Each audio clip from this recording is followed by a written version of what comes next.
Nous sommes le 4 décembre 2025. On continue de passer en revue les faits marquants de la saison 2025, toujours avec Nicolas Fritsch. Nico, je l'ai dit hier, on va parler de la formation de Decathlon à G2R, la mondiale, puisque c'est l'un des faits marquants de cette saison 2025, à mon sens. C'est le virage pris par l'équipe française qui semble vouloir se détacher de l'image un petit peu franchouillarde d'une équipe française qui veut avoir une image un petit peu plus internationale, peut-être plus européenne, et qui est peut-être en train de bouder le Made in France. Et c'est d'autant plus visible quand on regarde les transferts pour la saison 2026. Quand on s'intéresse de près, sur les 11 partants, 8 sont français. Et c'est pas n'importe quel coureur français, ce Non, sont des très bons coureurs français. je crois que pour incarner ça, on a les deux exemples. On a les deux champions de France Ouais, sur Bruno route Armirail. et chrono, donc Armirail et Godon, qui s'en vont, quoi. Mhm. Ils veulent vraiment pas du maillot français dans leur effectif. Même si on a vu circuler des maillots là, un peu bleu, blanc, rouge. Alors, je sais pas si ce sera, Oui. leur maillot, on verra. Oui, c'est très marquant. Ça a débuté en 2025. Et là, c'est encore pire en 2026, avec tous ces changements, mais même dans le staff et tout, Ouais. ils imposent l'anglais aussi. C'est à l'arrivée de CMA, CGM aussi, ce sera la seule grosse équipe française. Mm. Ça parle de 40 millions d'euros de budget, donc je pense que ça doit être top 3 ou 4. On a évidemment UAE, Lidl Trek aussi, je pense. Ça doit être Kif Kif Visma, j'imagine. En tout cas, c'est plus du double d'équipes comme Groupama FDJ, Cofidis, etc. Donc il y a vraiment un gap, c'est la seule équipe française à ce niveau-là à partir de 2026. Et ils ont estimé qu'en fait, peu importe la nationalité, quoi, français ou pas français.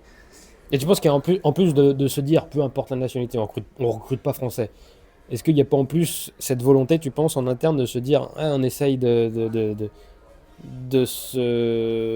s'enlever de cette image d'équipe française? Parce que quand on regarde les transferts aussi, les arrivées, je parlais des 11 coureurs partants, 8 sont français, 9 coureurs arrivent pour l'instant, hein. Un seul français, il vient de la Conti, En plus. de la développement, c'est Antoine Lotte. Ouais, il y a aussi, je parle, non seulement c'est peu importe la nationalité, mais il y a certainement aussi une volonté d'internationaliser la chose. Alors est-ce que c'est aussi parce que Decathlon, sponsor, hein, qui est présent quand même dans de nombreux pays, je sais pas. Mais en tout cas, c'est notable, c'est vrai, et ça va être intéressant de voir ce que veut donner cette équipe qui est très ambitieuse, qui l'a affiché clairement, qui a un jeune coureur extrêmement ambitieux et talentueux lui aussi, Français. français, pour le coup, Paul Sexas. On s'en débarrasse pas de lui. Ah non. Non. Mais d'ailleurs, c'est peut-être ce qui. Parce que si on pense en termes de supporters, de fans, etc., si on est un peu franchouillard, c'est pas du tout un reproche, hein. On a Groupama FDJ qui, pour le coup, est très très française. J'avais les chiffres, il y a quasiment que des coureurs français. Et on a cette équipe Decathlon CMA CGM, donc on va falloir s'y habituer. On va mettre 6 mois avant de donner le bon nom de sponsor, qui elle peut-être perdre ce côté fan base, quoi. Ouais. Sa communauté un petit peu, tu penses? C'est le Peut-être. risque. On rappelle aussi qu'historiquement, c'est Chambéry, c'est Ouais. Romain Bardet, c'est tous ces coureurs, c'est Benoît Cosnefroy, etc. Donc c'est très français, c'est même très Chambéry. Il n'y a plus du tout cette filiation d'ailleurs, hein. Ils ont leur équipe développement évidemment. Mais il n'y aura plus tout ça, ça sera différent. Voilà, donc on va suivre. En tout cas, c'est vrai que c'est notable. Pour le coup, je te félicite, c'est un choix, c'est un vrai fait marquant. Ouais, fait marquant, hein. Pas une critique, hein. Ah Attention. non.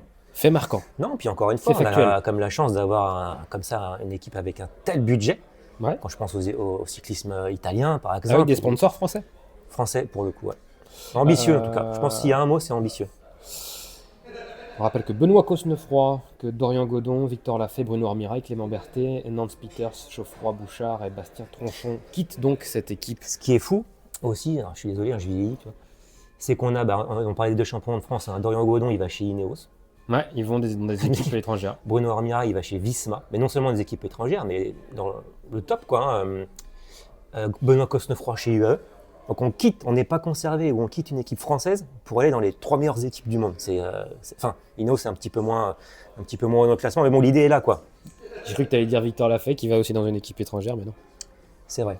Unibet qui était Ouais, marocaine. mais c'est une bonne. Victor Lafay. C'est Déjà, l'inverse. c'était une bonne surprise parce qu'il parlait de retraite, quand même. C'est l'inverse. Eux, c'est une équipe qui n'est pas française. C'est et vrai. qui- Bah, si, qui est française Oui, oui. de licence. Non, là, Oui, pour le coup, pardon. je pense qu'ils ont clairement une volonté de recruter français. Ils ont aussi l'ambition de faire le Tour de France. Ils savent que ça passera par les performances, mais aussi par ce côté français. Parce que sinon, il manquera un ingrédient pour être sélectionné pour le Tour de France. Mais en tout cas, Victor Lafay, je trouve que c'est déjà une bonne surprise. Il parlait de retraite. Et je pense que c'est une équipe qui lui correspond bien. Il pourra faire ce qu'il veut. Et on sait que c'est là où il est le meilleur. Voilà pour ce 4e décembre, 4e chocolat ouvert. Donc, désormais, toujours au bureau à Boulogne-Billancourt, restaurant qu'on remercie. On se retrouve demain, 5 décembre, pour parler d'un coureur belge. On vous en dit pas Ah, plus. À ça demain. m'avait manqué.